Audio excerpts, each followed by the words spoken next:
राह में आपके साथ the Chanakya law academy Raipur. Aishwaryam में उपलब्ध है लग्जूरियस बंगलोज। प्रॉपर्टी मतलब DCT real estate developers Bilaspur.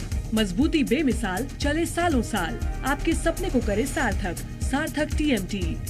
Robotic cancer surgery, PET scan, radiotherapy युक्त संजीवनी कैंसर हॉस्पिटल रायपुर। मुल्तानी कूका कफ सिरप, सर्दी और खांसी से दे तुरंत आराम। पतंजलि केश कांति, हेयर ऑयल एवं शैम्पू, अब बालों का टूटना मना है।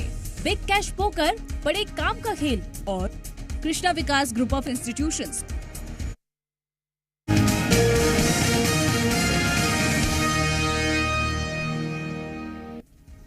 नमस्कार, बहुत स्वागत है आप सभी का सीजी की घड़ी में। मैं हूं आपके साथ मनु तेवतिया। डेप्यूटी सीएम अरुण साव ने छत्तीसगढ़ में बढ़ते अपराध और कानून व्यवस्था को लेकर कांग्रेस पर आरोप लगाए हैं। उन्होंने ये कहा है कि राज्य में जितनी बड़ी घटना हुई है उसके पीछे कौन है ये सबको पता है। कांग्रेस से जुड़े लोगों का हाथ स्पष्ट रूप से दिखता है। वो नहीं चाहते कि शांति और अमन प्रदेश में रहे, लेकिन उनके मंसूबे कामयाब नहीं होंगे।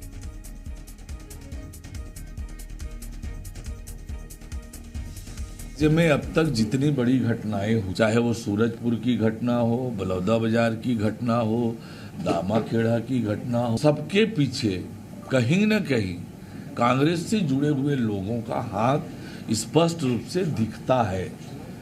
और कांग्रेस नहीं चाहती राज्य में शांति व्यवस्था रहे, राज्य में अमन चैन रहे। राज्य जैसे अपने शासनकाल में उन्होंने राज्य को अराजकता के रूप में खड़ा कर दिया था, वही आज भी चाहते हैं, पर उनके मंसूबे कामयाब नहीं होंगे। ये विष्णुदेव साय जी की सरकार है, कोई भी अपराधी बख्शा नहीं जाएगा, कठोर से कठोर कार्यवाही होगी। और निश्चित रूप से कानून व्यवस्था को लेकर हमारी सरकार गंभीर है और मजबूत और ठोस कार्यवाहियां लगातार हम कर रहे हैं। छत्तीसगढ़ में कानून व्यवस्था पर घमासान जारी है। प्रदेश प्रभारी सचिन पायलट ने भी लॉ एंड ऑर्डर पर सवाल उठाए हैं। सचिन पायलट ने कहा कि केंद्र और राज्य में डबल इंजन की सरकार है, उसके बावजूद मुख्यमंत्री के जिले में हत्याएं हो रही हैं, डिप्टी सीएम के क्षेत्र में हत्याएं हो रही हैं और सरकार विपक्ष को दबाने की कोशिश कर रही है। NHY के किसी फेक आईडी बनाकर उसको बदनाम करने की कोशिश करी। अभी को यूथ कांग्रेस के किसी के, ये सारे हथकंडे हैं अपनी जान बचाने के लिए, अपनी जवाबदेही से भागने के लिए। लॉ एंड ऑर्डर एक स्टेट सब्जेक्ट होता है। यहाँ पर केंद्र की सरकार भाजपा की है, प्रदेश सरकार भाजपा की है और पूर्ण बहुमत की सरकार है। फिर क्या कारण है कि लगातार यहाँ पर छोटे से लेके बड़ी हिंसक वारदातों को अंजाम देने के लिए लोगों के अंदर कोई खौफ नहीं है? जब दोनों सरकारें आपकी हैं, केंद्र की और राज्य की, फिर भी आप विपक्ष पर आरोप लगाते हैं। ये कहीं ना कहीं उनकी नर्वसनेस, उनकी कमी को दिखाने का काम होता है इससे। राजेश निषाद ज्यादा जानकारी के साथ जुड़ गए हैं। राजेश, एक तरफ कांग्रेस कह रही है कि छत्तीसगढ़ सरकार बच रही है, तो दूसरी तरफ सरकार की तरफ से ये आरोप लगाए जा रहे हैं कि ये कांग्रेसी ही हैं जो छत्तीसगढ़ का माहौल खराब कर रहे हैं। बिल्कुल निश्चित तौर पे देखिए, जिस तरह से प्रदेश में जो घटनाएं निकल के सामने आ रही है, उसे लेकर सियासी भी अपने चरम पे है। वो इसलिए चूंकि चुनावी माहौल भी इस वक्त बना हुआ है और ऐसे में हर वो चीजों को नोटिस किया जा रहा है और बारीकी से कांग्रेस भी ध्यान दे रही है। यही वजह है कि हर एक छोटे बड़े मुद्दे को कहीं ना कहीं सरकार को घेरने की कोशिश कांग्रेस के द्वारा की जा रही है। और देखिए, बचाव के तौर पे बीजेपी सीधे तौर पे जो आरोप है वो कांग्रेसियों के ऊपर लगा रही है। चूंकि इससे पहले कई ऐसे मसले हैं, कई ऐसी बड़ी घटनाएं हैं, चाहे बलौदा बाजार का मामला हो, सूरजपुर का मामला हो, बलरामपुर का मामला हो, या इसके अलावा बात करें बलौदा बाजार की, ये तमाम वो घटनाएं हैं जिसपे सीधे तौर पे कांग्रेस के ऊपर निशाना साधने की बीजेपी की ओर से कोशिश की गई है। क्योंकि कुछ आरोपी जो अभी गिरफ्तार किए गए हैं वो सीधे तौर पे कांग्रेस से ताल्लुक रखते हैं।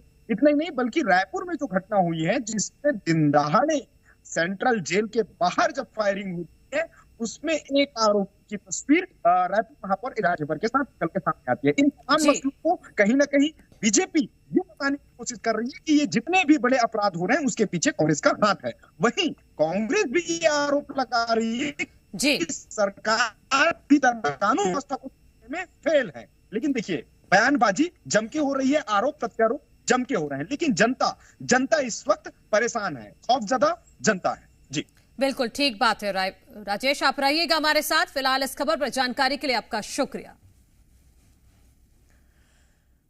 वहीं रायपुर में दो गुटों के बीच जमकर मारपीट हुई है। कंकाली पारा में बीच सड़क पर बवाल हुआ है। दोनों गुटों के बीच जमकर यहां पर लात घूसे चले हैं। घटना का सीसीटीवी सामने आया है जो इस वक्त हम आपको दिखा रहे हैं। 4 नवंबर की रात की यह घटना बताई जा रही है।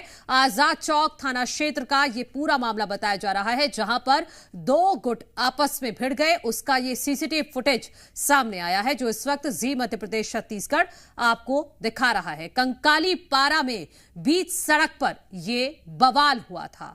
4 नवंबर की रात का यह वीडियो बताया जा रहा है जो इस वक्त हम आपको दिखा रहे हैं। हमारे सहयोगी राजेश निषाद हमारे साथ लगातार बने हुए हैं।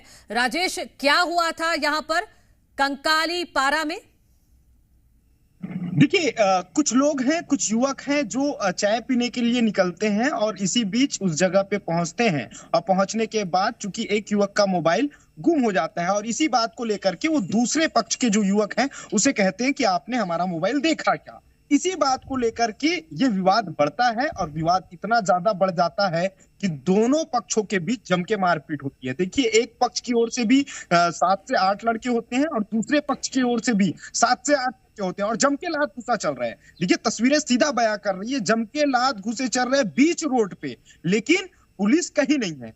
जिस जगह की ये घटना है उस जगह से महज 700 मीटर की दूरी पे थाना है, लेकिन गश्त कहीं नजर नहीं आ रहा है। पुलिस के जवान कहीं नजर नहीं आ रहे हैं। यही वजह है कि प्रदेश की राजधानी रायपुर में बेखौफ होकर बदमाश दिन दहाड़े घटनाओं को अंजाम दे रहे हैं और खुलेआम पुलिस को भी चुनौती देते हुए नजर आ रहे हैं। बिल्कुल, इन तस्वीरों के जरिए साफ है। बहुत शुक्रिया राजेश आपका तमाम जानकारी के लिए। फिलहाल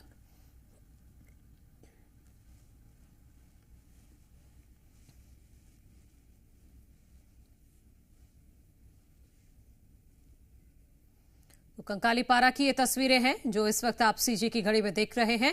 रायपुर में दो गुटों के बीच में यहां जमकर मारपीट हुई और इस तस्वीरों के सामने आने के बाद कानून व्यवस्था पर भी सवाल उठ रहे हैं, क्योंकि त्योहार के समय भी यहां पर सुरक्षा चाक चौबंद नहीं देखी गई, जिसकी वजह से यहां कंकाली पारा में आधी रात को जबरदस्त हंगामा होता रहा। आगे बढ़ते हैं, जांजगीर चांपा से खबर है जहां मां शारदा पूर्व मां शाला की मान्यता रद्द हो गई है। नियम के खिलाफ चल रहा था ये स्कूल। शिकायत के बाद जांच अधिकारी ने निरीक्षण किया था। निरीक्षण में बीईओ और डीईओ ने कई खामियां पाई हैं। जिला शिक्षा अधिकारी ने इसको लेकर आदेश जारी कर दिए हैं। तो ये बड़ी खबर, मां शारदा पूर्व माध्यमिक शाला की मान्यता रद्द कर दी गई है। नियम के खिलाफ इस स्कूल को चलाया जा रहा था।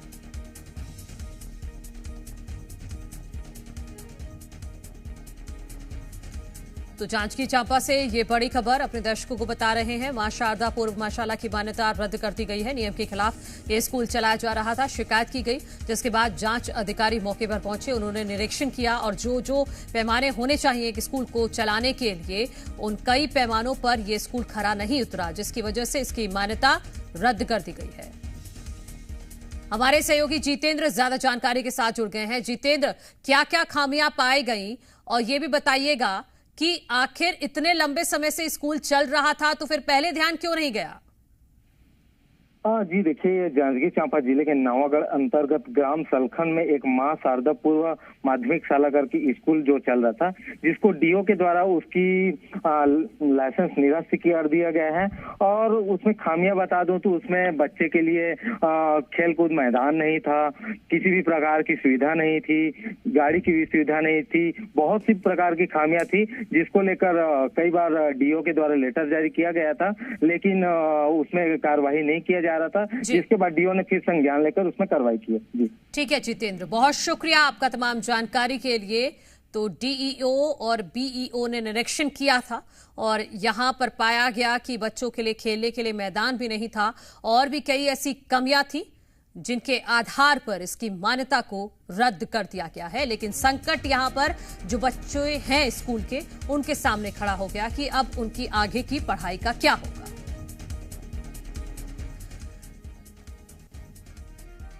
चलिए रायगढ़ से खबर आपको बताते हैं, जहां हाथियों का आतंक एक बार फिर से बढ़ गया है। किसानों के खेतों को नुकसान पहुंचाया है हाथियों ने। खेतों में लगी धान की फसल को हाथियों ने रौंद दिया है।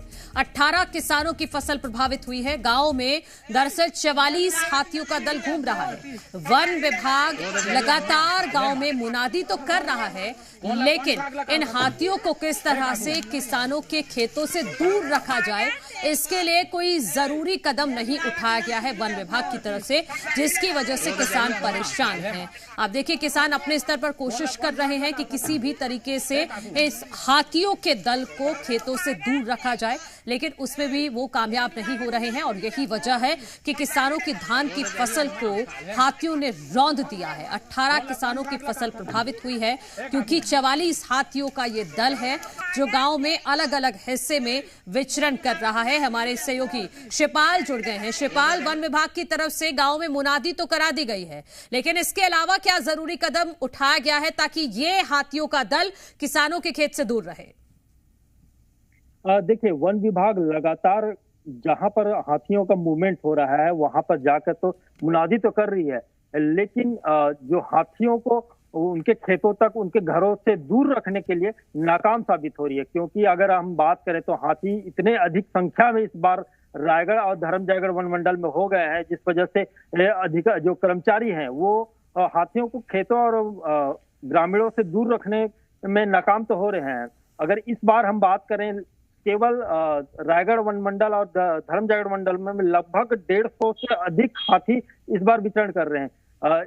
आज सुबह की घटना है, देख लीजिए, 18 किसान उनके फसलों को नुकसान पहुंचाए हैं और ये लगभग खरसिया वन क्षेत्र में लगभग 44 से अधिक हाथी विचरण कर रहे हैं।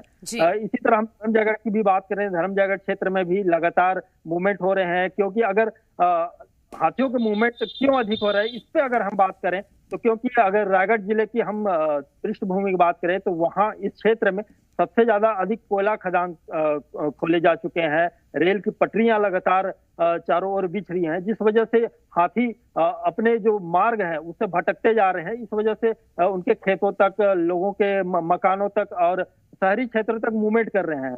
जी ठीक है, बहुत शुक्रिया शिपाल आपका तमाम जानकारी के लिए।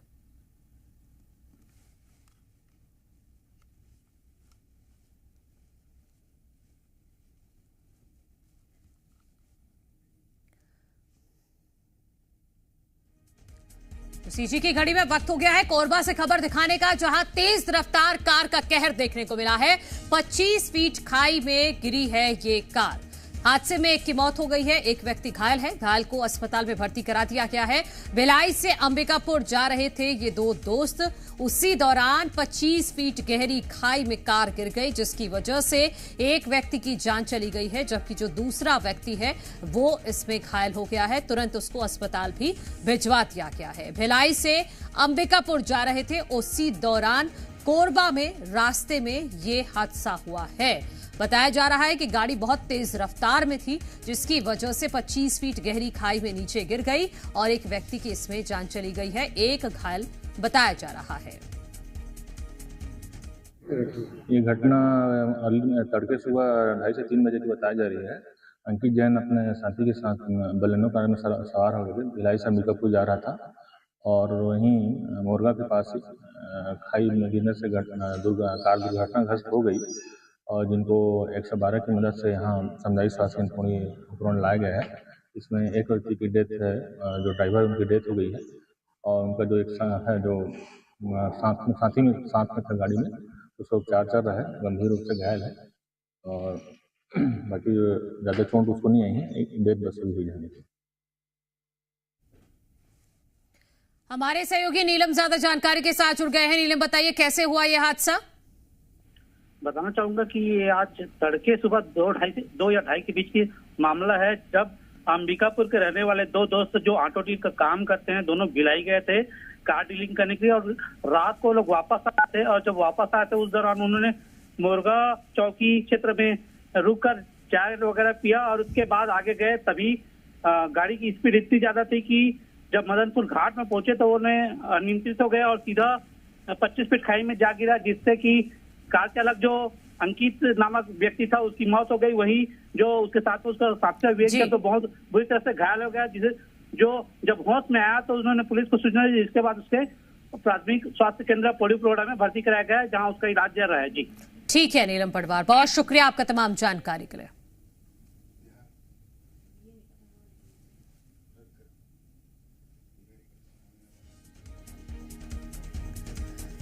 वहीं रायपुर से बड़ी खबर है, जहां कांग्रेस प्रदेश प्रभारी पहुंचे रायपुर। कई सभाएं करेंगे सचिन पायलट। रायपुर दक्षिण में प्रचार करेंगे सचिन पायलट ने जीत का दावा किया है। आकाश शर्मा कांग्रेस पार्टी के प्रत्याशी हैं रायपुर दक्षिण विधानसभा सीट से, और कांग्रेस पार्टी की तरफ से यहां पर जीत का दावा किया गया है। सचिन पायलट छत्तीसगढ़ पहुंचे हुए हैं और रायपुर दक्षिण उपचुनाव को लेकर जंग तेज हो गई है। एक नौजवान को उतारा है कांग्रेस पार्टी ने। और सचिन पायलट जी, रायपुर दक्षिण का उपचुनाव भारतीय जनता पार्टी ने डबल इंजन बोल दिया है, बृजमोहन अग्रवाल और सुरेश सोनी। आपको क्या लगता है, कांग्रेस पार्टी? सबने परखा हुआ है, देखा हुआ है, नए लोगों को मौका मिलना चाहिए। सरकार तो बहुमत के साथ है भाजपा की, लेकिन उपचुनाव में लोग एक आईना दिखाना चाहते हैं, एक रिस्पॉन्सिबिलिटी अकाउंटेबिलिटी तय करना चाहते हैं, और नए लोगों को मौका मिलना चाहिए। आकाश जी को पार्टी ने उम्मीदवार बनाया है, मुझे पूरा विश्वास है सब मिलकर उसको जिताएंगे। सत्ता का प्रभाव नहीं जो है ये 30-35 साल का जो इतिहास है, ये बदलेगा और बदलाव सकारात्मक बदलाव। सत्ता का प्रभाव नहीं पड़ेगा वो कोशिश जरूर करेंगे, लेकिन नौजवान है, वो संघर्ष करेंगे और मुकाबला करेंगे, और हर मुश्किल दौर से निकलकर जब आगे बढ़ता है इंसान तो उसमें दुगनी ताकत आती है। आकाश शर्मा बहुत मेहनती व्यक्ति है, और मुझे लगता है कि सरकार के प्रशासन के दबाव के बावजूद। एक आखिरी, पीसीसी में कैसा आंकलन कर रहे हैं? पीसीसी का आंकलन कैसे? चलिए, तो सचिन पायलट जो कह रहे हैं कि दक्षिण उपचुनाव में कांग्रेस पार्टी जीत दर्ज करेगी और सत्ता का प्रभाव जरूर कोशिश करेंगे, लेकिन कांग्रेस पार्टी